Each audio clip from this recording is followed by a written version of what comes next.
Hola, mi nombre es Musuk Nolte, soy fotógrafo y editor. Eh, no tengo muy clara así como un momento, ¿no? donde pensé o decidí, ¿no? a qué me quería dedicar. Creo que más ha sido fruto del contexto, de la experiencia, de la formación, del incentivo, digamos, hacia el arte de parte de mi madre principalmente. Pero llegó un punto que de alguna manera por azar empecé a estudiar fotografía. Yo antes tenía la intención de ser músico y estuve como trazando no sé, pues una especie de intento de ir hacia esa dirección, pero por circunstancias, digamos, no sé, X, terminé metiéndome en esta fotografía y la fotografía, digamos, de pronto abrió un montón de caminos y después ya no me pude salir de eso, ¿no? Y bueno, he venido haciendo como un trabajo desde la fotografía documental, mediando con la fotografía más artística. Y en algún punto ahí es que he empezado a hacer un trabajo más de edición, quizás como fruto de trabajo colectivo con amigos y amigas, colegas que estaban haciendo trabajos y nos juntábamos a editar. Y en el camino eso fue como generándome un interés y era algo que realmente como disfruto y me gusta hacerlo, ¿no? Me apasiona la edición, digamos, más allá de la edición para X cosas, sino el hecho de ver imágenes y articular discursos. Y eso me llevó en un punto a empezar un proyecto editorial. Tengo una editorial de libros de fotografía junto con un amigo, con Fernando Fujimoto, que se llama KBWY Ediciones. Inicialmente creo que estaba muy chico cuando me metí a estudiar fotografía, acababa de salir del colegio y tenía, no sé, 16 años cuando empecé la carrera en el Centro de la Fotografía en ese momento. Y creo que tuve mucha suerte porque los profesores de ese momento, si bien, digamos, estamos en una escuela de fotografía, eh, apelaban mucho a generar interés, curiosidad por otros espacios de creación. Y creo que en ese punto fue un momento de mucha exploración al margen de la fotografía en sí misma, ¿no? Pero lo que para mí fue como clave para mantenerme en ese espacio de la fotografía es que me permitió tener libertad, o sea, libertad en el sentido de independencia, de poder hacer trabajitos, cachuelos y poder como ganar dinero. Y eso para mí fue como el motor, ¿no? Para profesionalizar un poco más todas estas cosas de, de experimentación digamos, de creación más hacia el arte. De pronto encontraron un espacio que hacía viable, digamos, profesionalizar a lo que me estaba dedicando. Y también sin haberlo buscado demasiado por circunstancias del destino, el azar, bueno, y también el contexto en el que uno de alguna manera terminé trabajando en un periódico. Entonces, a los pocos meses de haber salido a estudiar fotografía, entré a trabajar en un diario como fotógrafo. Y creo que ese fue como la segunda parte, ¿no? Digamos, de formación más en base como a la experiencia del día a día, ¿no? De recibir como encargos de hacer cosas y tener que como resolver. Y creo que esa fue una gran escuela. Y creo que también eso fue como un punto clave para mí, para entender de alguna manera cómo mi rol, digamos, como individuo en una sociedad, en una ciudad, podía, digamos, mediar con las problemáticas y las situaciones que están sucediendo en mi país, ¿no? No me he sentido ajeno, digamos, por el contexto en el que he estado, por, digamos, mi relación, digamos, con mi madre, no sé, ¿no?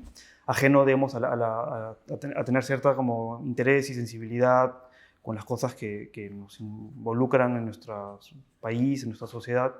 Pero creo que fue la experiencia del fotoperiodismo el que generó ese contacto y el poder como generar preguntas y ponerte un poco en jaque, ¿no? Las cosas que tú creías que eran de una manera, al verlas de otra forma, generaban una tercera cosa que finalmente creo que es donde he ido generando como un interés, ¿no? Eh, pero en un punto me cansé del espacio de los medios, digamos, era como una estructura que sentía que era como una camisa de fuerza. La fotografía finalmente ya no tenían este espacio de creatividad, sino más bien como habían ciertas imágenes que se esperaban que uno consiga, ¿no? Entonces me resultó que ya no interesante, ¿no? Y tuve, digamos, la suerte de poderme salir, digamos, y poder engancharme haciendo trabajos de freelance, de fotografía comercial, ¿no? Pero paralelo a eso siempre he ido trabajando cosas, digamos, que en mi cabeza las ordeno como intereses que no tienen tanto que ver con la fotografía documental, ni con el espacio del encuentro con la realidad, digamos, sino más bien que parten de ideas, ¿no? De pensar cosas y encontrar la estrategia de cómo convertirlas en imagen para que permitan, digamos, establecer un diálogo a nivel discursivo, conceptual, con el público, ¿no? Y siento que ahí han habido como dos vertientes que siempre yo he sentido que no encontraban un punto de encuentro, ¿no? Que siempre iban por su lado y que en mi cabeza estaban muy separadas, ¿no? Y es más bien recién en los últimos años siento que he encontrado caminos para vincularlas de alguna manera. Y una tercera cosa fue como la editorial, ¿no? Que fue que abrió un nuevo camino y que me puso del otro lado, ¿no? De ser como el interlocutor para repotenciar, para ordenar proyectos fotográficos que tenían intenciones editoriales, ¿no?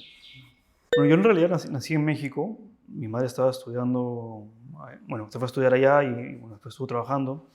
Y bueno, solo viví un año en México y después como volvimos a Perú.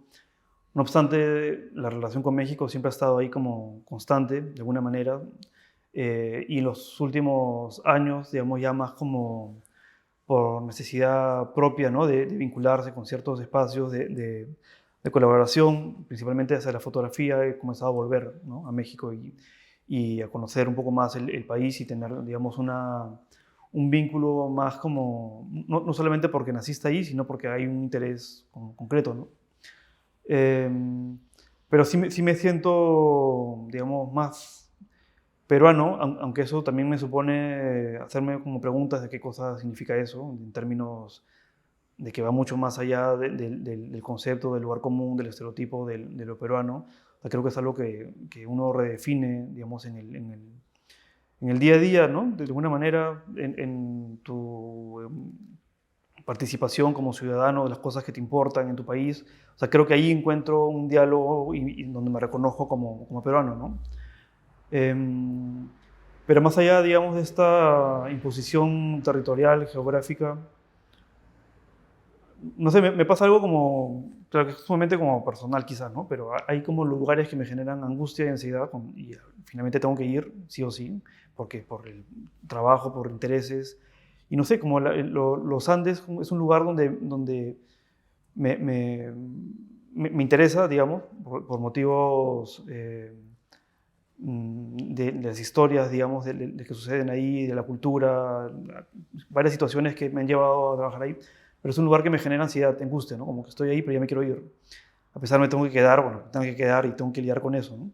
Pero es algo que no me pasa en la Amazonía, por ejemplo, ¿no? Cuando he viajado no sé, a comunidades en la selva, en distintos puntos principalmente del Perú, ¿no? De hecho, es un lugar donde me siento tranquilo, ¿no? Como que no me hace falta volver. Y creo que ahí como hay algo como para preguntarse, ¿no? No es algo como deliberadamente sienta que yo pertenezco a ese espacio, pero siento que hay como un entorno que te acoge, ¿no? Y te recibe y te permite estar, ¿no? Que es algo como, para alguien como que inevitablemente tiene que constantemente moverse, tener esa sensación, creo que dice muchas cosas, ¿no?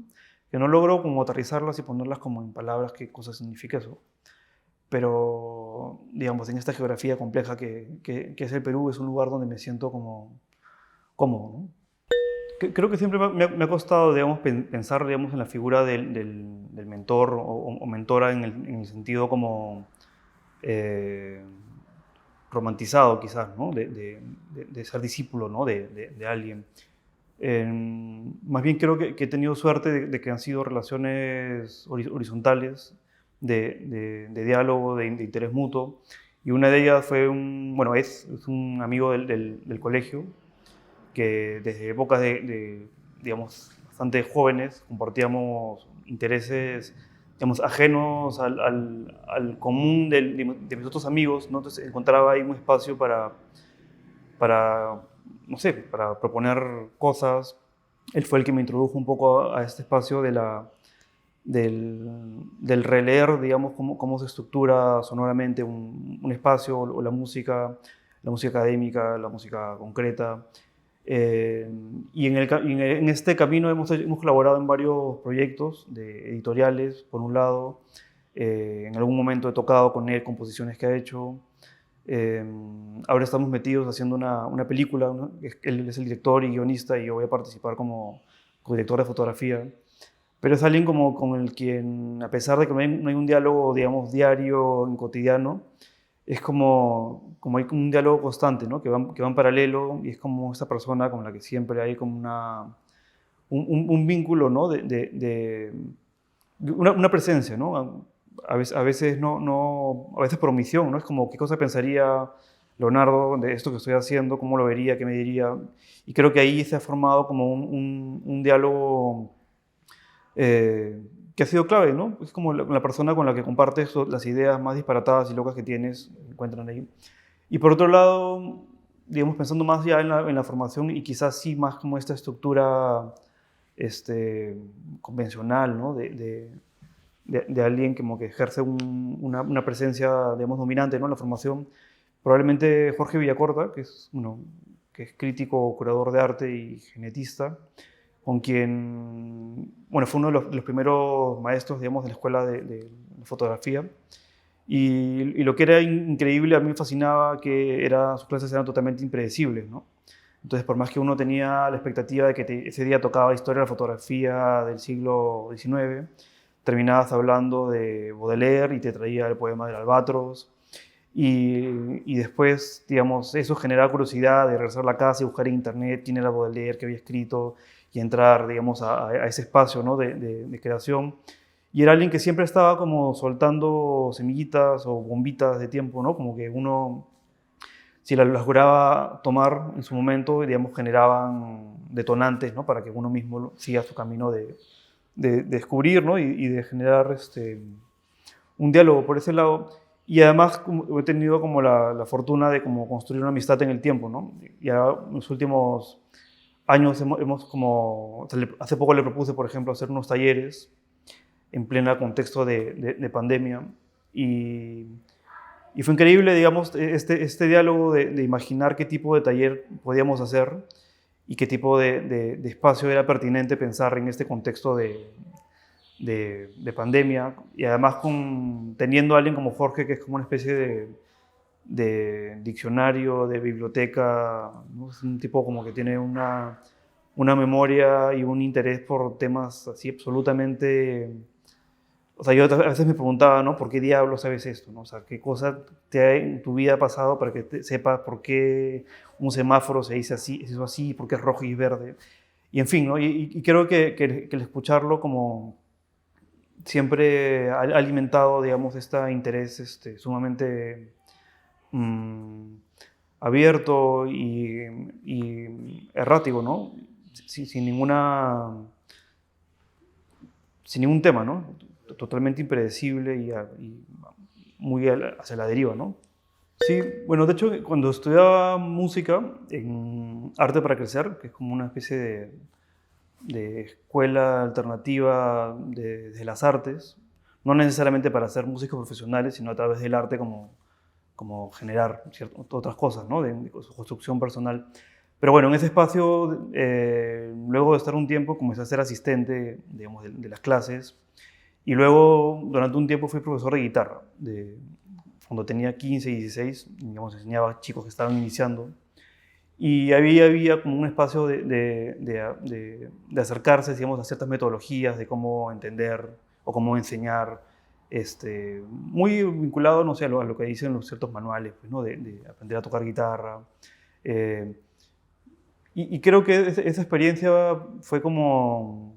No me he dado cuenta quizás hasta los últimos años que me he tocado, digamos, de ejercer como procesos como de formación más relacionado a la edición y a la fotografía, donde me he dado cuenta que esas cosas que se estaban como surgiendo en ese espacio hace muchos años, de pronto como que me estaban dando herramientas para no tanto metodológicas, sino de cómo proponer, digamos, el aprendizaje, ¿no? Y no en el sentido de imponer y dar como cosas fijas, ¿no? De lo que tiene que ser, sino de cómo llegamos a esto, ¿no?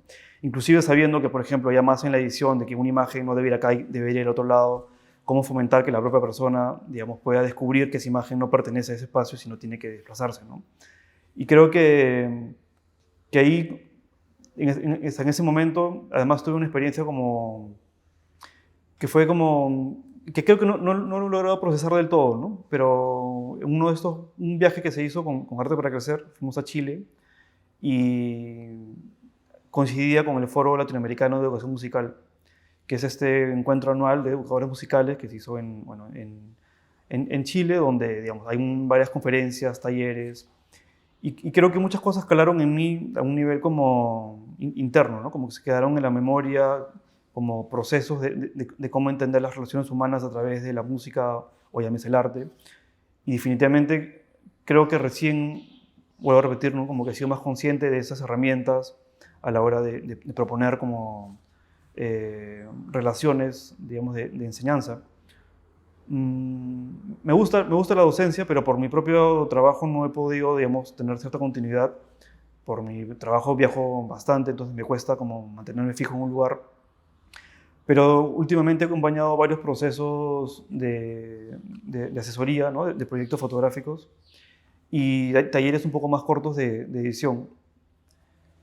Y es algo como que he venido haciendo como cada vez más y a través justamente del espacio de la editorial como, y he empezado como, no a profesionalizar, pero creo que agarrar un poco más de cancha para poder proponer espacios de aprendizaje o de proponer maneras de entender la edición, de crear nuevas narrativas visuales.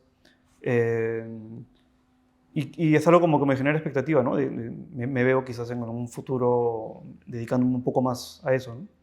De hecho, la propia experiencia de editar un libro, digamos, en diálogo con un autor, una autora o un colectivo, implica, digamos, poner en práctica muchas, no sé si llamarlas estrategias, pero maneras o sea, son un aprendizaje también, ¿no? Por más que no tienen este espacio formal de que estamos yendo a un taller o estamos yendo a aprender algo, más allá de esta cosa como, creo que es un consenso, ¿no? De que siempre se aprenden cosas finalmente. Eh, Creo que en el diálogo que se establece cuando se hace una publicación, un libro, es muy similar, digamos, al espacio de un taller, ¿no? de creación.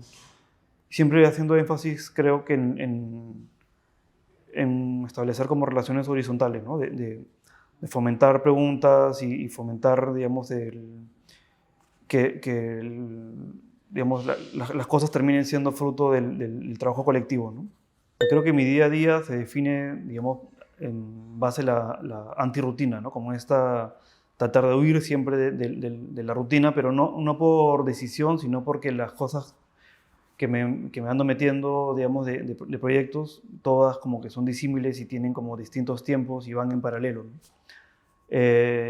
Antes de la pandemia y este espacio como de confinamiento, digamos, viajaba bastante. Siempre había como esta necesidad de volver y a dónde me voy, ahora qué hago. Por más que haya un motivo o no, siempre había una excusa para seguir moviéndose a hacer cosas. Y creo que haberme metido, digamos, por un lado en el proyecto de la editorial, estar haciendo fotografía documental, eh, digamos, generan, digamos, que haya como una estructura que sea bastante impredecible, ¿no? Y creo que eso es como lo que define un poco mi día a día. Y en el contexto de la pandemia, además de estar sentado frente a una computadora en reuniones de Zoom, lo cual, en verdad, más allá de quejarse, ¿no? De no tener esta experiencia de salir a la calle, tomar aire fresco, moverse, encontrarse con amigos, han revelado y han descubierto, digamos, otras potencialidades, ¿no? del encuentro. O sea, no creo que nunca me he sentido más conectado que ahora, digamos, a cosas, a gente, a amigos, a colectividades. Eh, y creo que es algo como interesante, digamos, para mí es una buena experiencia. Claro, estoy totalmente consciente, ¿no? Del privilegio, digamos, que supone eso y poder decir que es una buena experiencia, ese espacio de confinamiento. Pero, no sé, ha sido como un tiempo sumamente extraño. De hecho, como bajo lo impredecible de lo que suponía el virus, algo que fue como para mí concreto, tangible, ¿no? Como una consecuencia es que todos mis trabajos de los cuales vivía se cancelaron, ¿no? Entonces desaparecieron. y era como esta angustia, ¿no? De, bueno, ¿a qué me voy a dedicar? ¿Qué cosa voy a hacer? Y tuve suerte de algunos proyectos que se estaban planteando poderlos migrar a un formato digital, donde no había que viajar, se puede trabajar con archivo. Y, bueno, viendo como posibilidades, postulé a unos fondos para seguir, digamos, haciendo proyectos documentales. Y algo que me pareció como un tema interesante que no estaba abordando del todo, que claro, esto no responde mucho al que cago en mi día a día, pero creo que tiene sentido en el contexto del confinamiento y la pandemia. Eh, Era qué cosa pasa, digamos, más allá del virus, en el sentido de qué cosa pasa con la gente, por ejemplo, no tiene agua, ¿no? Para lavarse las manos, que es lo que se dice, la principal indicación del gobierno es como lávate las manos, ya, pero bueno, hay un millón de limeños que no tienen acceso al agua, ¿no? Y hay un tanto más que tienen acceso restringido o que se encuentran en situaciones donde no tienen cómo pagar, ¿no? Entonces, como empecé a hacer un proyecto que fui desarrollando durante 4 o 5 meses sobre la crisis del agua en Lima, bueno, las zonas donde no hay conexiones de agua por diversos motivos. Y eso fue como un momento como un desafiante, ¿no? Porque era salir de este espacio, digamos, de seguridad, donde uno se siente que está protegido frente a esta amenaza ambigua, extraña, abstracta, invisible, ¿no? Eh, y creo tener esa oportunidad finalmente de tener, digamos, la excusa para salir y poder como mantenerse activo y con la cabeza pensando y haciendo cosas, creo que ha alimentado esta idea de que se me sería muy difícil tener como un espacio de vida rutinaria, ¿no? De hacer lo mismo todos los días, tener una estructura, no por definición, pero digamos por naturaleza propia, no sé, de cómo ejerzo, digamos, el día a día, la, el ser disperso ha sido como la constante, ¿no? Entonces, me refiero en el sentido de tener intereses muy disímiles que surgen de curiosidad, de diálogos con amigos, de querer hacer cosas. Y la fotografía, de alguna manera, es ese espacio que permite transitar y acercarte, digamos, a contextos como que no tienen nada que ver con lo que uno hace, ¿no? Y, y siempre las posibilidades de colaboración y de hacer cosas pensando, digamos, la imagen desde otras disciplinas o de otros contextos han sido como, digamos, claves para poder como cuestionar el proceso creativo propio. Y al margen de eso también porque, digamos, hay como amistad con ciertas personas, ¿no? Que fomentan, ¿no? Que se establezcan esos diálogos. Particularmente con la música siento que es donde me encuentro con más cercanía, digamos, desde muy niño yo tenía muy claro que quería ser músico y todo iba en dirección a eso, ¿no? Muy en el sentido o sea, nunca se llegó a concretar en términos como de profesionalizar ese interés, por más que intenté postular al conservatorio y me preparé para esas cosas, no se dio. Pero mi entorno más cercano, digamos, por ese lado, uno de mis mejores amigos es compositor y, y de alguna manera es como un personaje muy influyente y creo que mutuamente, digamos, en las cosas que he venido haciendo, y siempre ha sido como el interlocutor, hemos sido como especie de espejo, ¿no? De ir lanzando como ideas y ver qué tan viables son hacerlas, por más disparatadas que sean.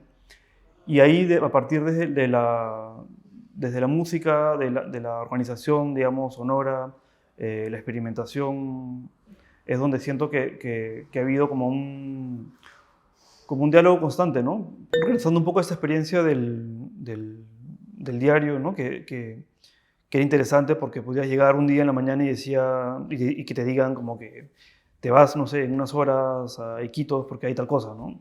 Entonces tienes que ir a tu casa, agarrar tu mochila e irte, ¿no? Y a través de eso como he encontrado un montón de situaciones que me han interesado y después he seguido por mi cuenta, ¿no? Eh, Mi madre es antropóloga y siempre ha habido como una cercanía con la Amazonía, bueno, con el Ande también, pero con la Amazonía particularmente. La casa donde vivía de chico era una casa muy grande, donde llegaban siempre personas, digamos, artesanos o amigos de mi mamá que estaban en Lima y y caían a la casa. Entonces había ahí como, quizás se formó un interés ahí no tan consciente y, y claro, lo conecto porque en este espacio del viajar, hacer un reportaje para el periódico, digamos, conectando con tu espacio más de infancia, digamos, es ahí que se formó, que se genera un interés, ¿no?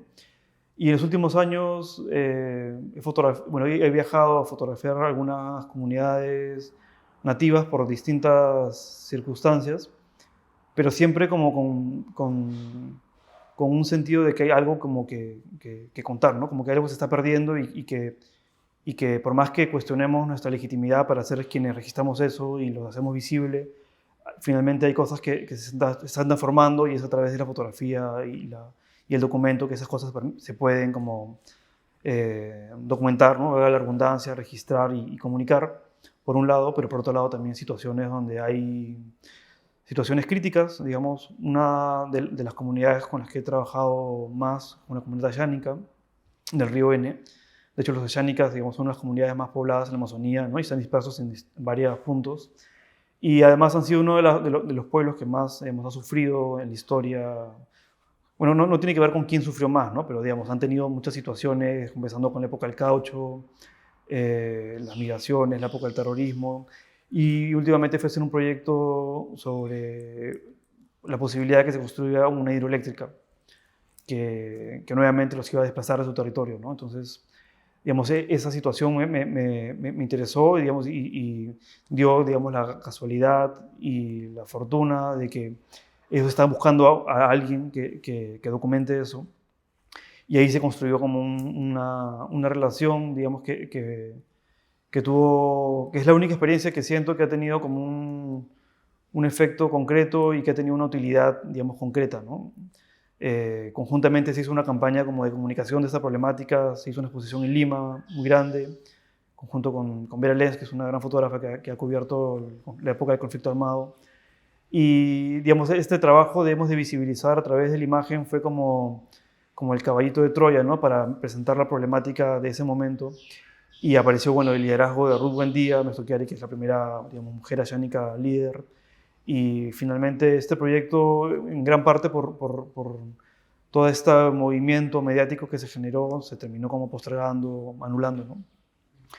Entonces, claro, contaba esto porque siento que ahí se encuentran distintas motivaciones, ¿no? Por un lado, este interés, digamos, por las culturas originarias en la Amazonía, pero también en cómo se maneja y estructura el poder, ¿no? En nuestro país. Y de hecho el otro proyecto que no sé si es un proyecto, pero es como, tampoco es un tema, porque creo que lo componen distintas partes, pero hace como 8 años empecé a documentar casos de restituciones, de casos de la época del conflicto armado y hacían como asesinatos o desapariciones causadas por parte de Sendero, o el Estado, grupos paramilitares. Eh, y es algo como que he ido continuando, ¿no? Y es algo como que generó como un sentido de responsabilidad, de alguna manera, con el tema, porque ahorita han parado por la pandemia, pero cada semana, cada mes ha habido un caso de restitución. Y, y creo que es en ese proyecto donde he medido de alguna manera eh, cómo apostar, digamos, en el largo plazo por las cosas que a uno lo mueven, ¿no? O sea, qué convicciones finalmente tiene uno para hacer lo que hacen y de qué manera pueden eh, tener una utilidad, ¿no? No en el sentido de que piense que vayan a cambiar algo, pero digamos, el rol, digamos, del fotógrafo en estos casos de restituciones y de velorio para la comunidad tiene un simbolismo de que alguien está interesado en que esto se dé a conocer, ¿no? Es como está el fiscal, está el cura, está el abogado y está la prensa, ¿no?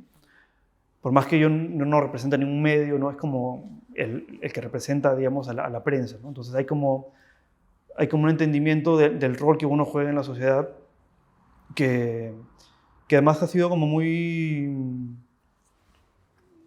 no sé si es la palabra bonito, pero es que hay un grupo, digamos, no muy grande, pero un grupo de fotógrafas y fotógrafos que registramos estos casos, ¿no? Y que por iniciativa propia, autofinanciados, no sé, y sin haberlo comunicado necesariamente, nos encontramos en estos espacios. Y siento que hay como ahí una especie de compañerismo que tiene un propósito concreto, ¿no? Y es como este sentido de que la historia no acaba, ¿no? Que se sigue construyendo y no acaba porque no que uno quiera acabar, sino porque hay muchísimos casos que siguen pendientes y hay muchísimas familias que siguen esperando por justicia, ¿no? Entonces creo que ese es el otro, digamos, la otra historia, el otro proyecto que vengo metido más tiempo, ¿no? Y me siento como comprometido, ¿no? Y con cierto sentido de responsabilidad, ¿no? De seguir. O sea, de hecho, creo que hay como un dilema constante, ¿no? En la relación de la fotografía como documento, la fotografía como arte. Si uno debe, digamos, obviar consideraciones estéticas a la hora de hacer un documento. Pero finalmente, digamos, esta idea del fotógrafo simplemente como una especie de canal es como absolutamente equivocada, ¿no? De hecho, cuando estaba en el periódico, esta idea de la objetividad, que era como una especie de tara, ¿no? Y mantra que se repetía, ¿no? De la veracidad del momento. Digamos, como yo me había formado, que era más vinculado desde el arte, era algo como que no tenía sentido, ¿no? Y finalmente, claro, cada uno ve como le sale, ¿no? Como le nace de alguna manera, y también en el camino va construyendo y va deconstruyendo su manera de ver y va tratando de crear, no sé si es la palabra crear, ¿no? Pero va tratando de conformar una manera donde uno cree que las cosas que documenta eh, evidencian o ponen en relieve de una manera singular cosas que están ahí, ¿no?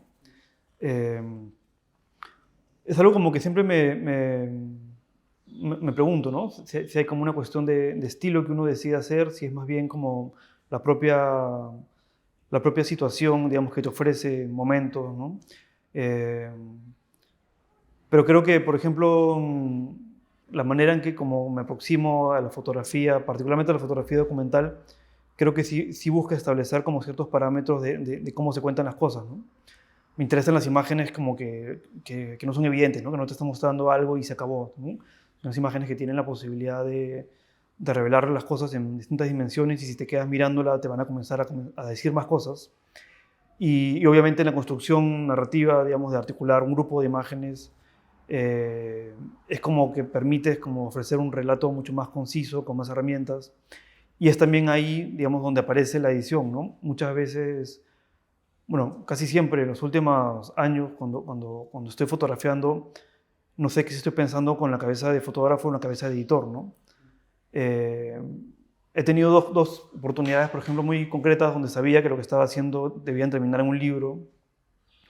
Entonces era como si estuviera recogiendo bloques de Lego para luego construir la publicación, ¿no? Entonces habían imágenes como que me servían como insumos, como facilitadores para crear la narrativa posterior, pero no era lo que se estaba creando en sí mismo, ¿no? No era la imagen única.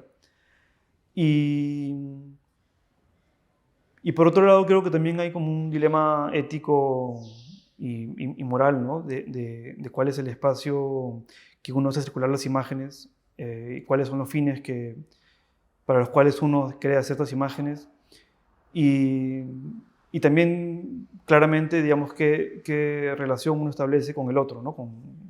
Con el espacio retratado, con el tema que se está abordando. Y ahí es donde muchas veces me encuentro como con dilemas así complejos, ¿no? Digamos, hay imágenes como que no se me ocurrirían meterles en una galería y ponerles un precio y decir que se venden y negociar si esta imagen vale 1000 o vale 800. No tiene sentido, ¿no? Entonces siento que ahí internamente trato de establecer unos parámetros donde hay cosas que están al margen del espacio del arte, ¿no? Como que pueden entrar espacios museales que pueden tener que pueden ser estructuras, digamos, vinculadas al arte, pero digamos que no pasan por el mercado del arte, ¿no? Que siento que es algo que debe ir como con su curso paralelo y no mezclarse demasiado con lo otro, ¿no? Sí, creo que lo que más me ha costado hacer es escribir. O sea, me puedo tomar 5 horas para escribir una página y sentir que como que no estoy diciendo lo que tenía en la cabeza que quería decir, ¿no? Y eso ha sido como un desafío, digamos, porque la propia experiencia, digamos, de profesionalización de lo que uno hace supone que escribas y que tengas que decir cosas y que eventualmente como que te entrevisten o tengas que dar como un statement, ¿no? De lo que estás haciendo. Y me cuesta muchísimo, ¿no? Pero a pesar de todo, me interesa la literatura, leo sobre todo poesía, más que narrativa, y eso me engancha con esta otra parte, ¿no? Lo que me gustaría hacer es como, me gustaría como poder como ordenar mi cabeza y tener mayores recursos para poder como escribir y ver representado en palabras las cosas que creo que trato de poner, digamos, en palabras, ¿no? Eh, pero es, digamos, un espacio que me genera preguntas en relación a, digamos, si uno tiene más habilidad para construir imágenes, digamos, qué lugar gris hay de transición, digamos, entre la palabra y la imagen. O, por ejemplo, de cuando uno es sin imagen, eh, surgen palabras, ¿no? Uno puede decir cosas, describirlas, pero siento que ahí hay como algo que va mucho más allá del lenguaje, que no se puede verbalizar ni poner, digamos, en palabras. Y siento que ahí es esa parte como que todavía me genera como confusión y me cuesta, ¿no? Pero, claro, no es algo que me atormente, ¿no? Pero, digamos, imaginar qué me gustaría hacer, me gustaría sentir que escribo mejor, ¿no? Y que creo que solamente... Una vez me pasó algo como... O sea, es anecdótico, ¿no? Pero que siempre lo recuerdo y me deja pensando, que estábamos en un taller con Joan Fontcuberta, que es este fotógrafo y teórico catalán, y le dije, no, lo que pasa es que escribo muy mal. Y me dice, bueno, lo único que tienes que hacer es escribir más, ¿no? Claro, y parece un consejo como superficial, ¿no? No nos conocíamos mucho, pero es lo que he estado tratando de hacer, ¿no? De escribir. Cuando viajo ahora trato de escribir lo que recuerdo, comenzar a hacer leyendas de las imágenes. Y creo que ahí como he comenzado a formar, digamos, la posibilidad de utilizar la palabra, digamos, no al mismo nivel que utilizo la imagen, pero como buscando alguna especie de equivalencia, ¿no?